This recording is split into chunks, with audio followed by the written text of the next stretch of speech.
रफा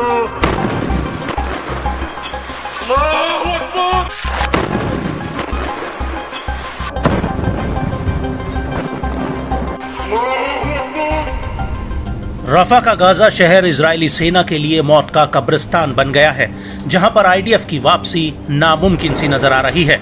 रफा का आधे से ज्यादा हिस्सा इजरायली एयर स्ट्राइक में खंडहर में तब्दील हो गया है, लेकिन उसके बावजूद हमास के लड़ाके इस पूरे शहर पर अपनी पकड़ मजबूत बनाए हुए हैं और अब यही खंडहर हमास के लिए सबसे बड़ा हथियार साबित हो रहे हैं। इन खंडहरों में से हमास के लड़ाके एक पल में निकल कर आते हैं और इजरायली सेना पर हमला करके पलक झपकते ही कहीं गुम हो जाते हैं।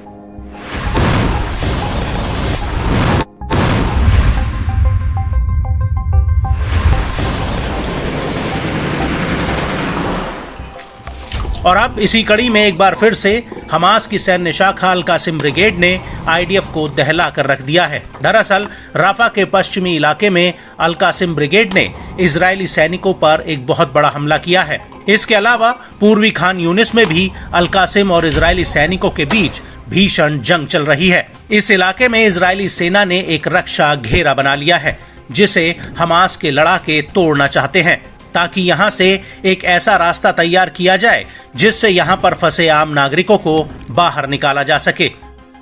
और इसी कड़ी में अल कासिम ब्रिगेड ने यहां पर इजराइल के कई टैंकों और D9 बुलडोजर पर बड़ा हमला किया है।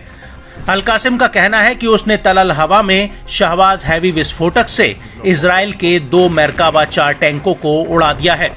अल कासिम का कहना है कि इन टैंकों के आसपास बारूद बिछा दिया गया था और जब ये बारूद फटा तो उस वक्त टैंकों के आसपास कई आईडीएफ सैनिक भी मौजूद थे। और इसी इलाके में अल कासिम ने एक और मेरकावा टैंक पर अल यासीन 105 गोले से हमला किया है। यहां तक कि एक इजरायली सैनिक पर स्नाइपर राइफल से अटैक किया गया। अल कासिम का कहना है कि उसने इस इलाके में घुस रही आईडीएफ की पैदल सेना पर एंटी पर्सनल विस्फोटक से भी अटैक किया है, जिसमें आईडीएफ को भारी नुकसान हुआ है। आपको बता दें कि तल अल हवा इलाके में अल कुद्स ब्रिगेड ने भी एक ऐसे ही ऑपरेशन को अंजाम दिया है। यहां पर अल कुद्स के लड़ाकों ने इजरायली सैन्य वाहनों पर तहाकिब हैवी विस्फोटक से हमला किया है। अल कुद्स का कहना है कि उसने पूर्वी खान यूनिस में रात के वक्त इजरायली सेना पर धावा बोला और इस हमले में आईडीएफ के सैन्य हार्डवेयर और वाहनों पर दनादन एंटी टैंक रॉकेट और हैवी मशीन गन से अटैक किया है।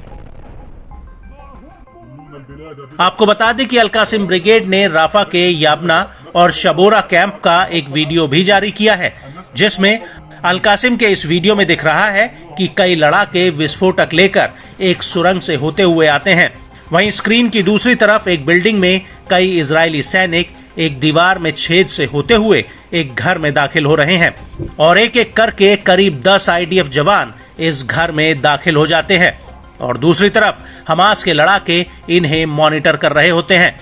और जैसे ही घर में 10 जवान इकट्ठा होते हैं, वैसे ही घर में रखे विस्फोटक को उड़ा दिया जाता है, जिसके बाद पूरी स्क्रीन ब्लैक हो जाती है।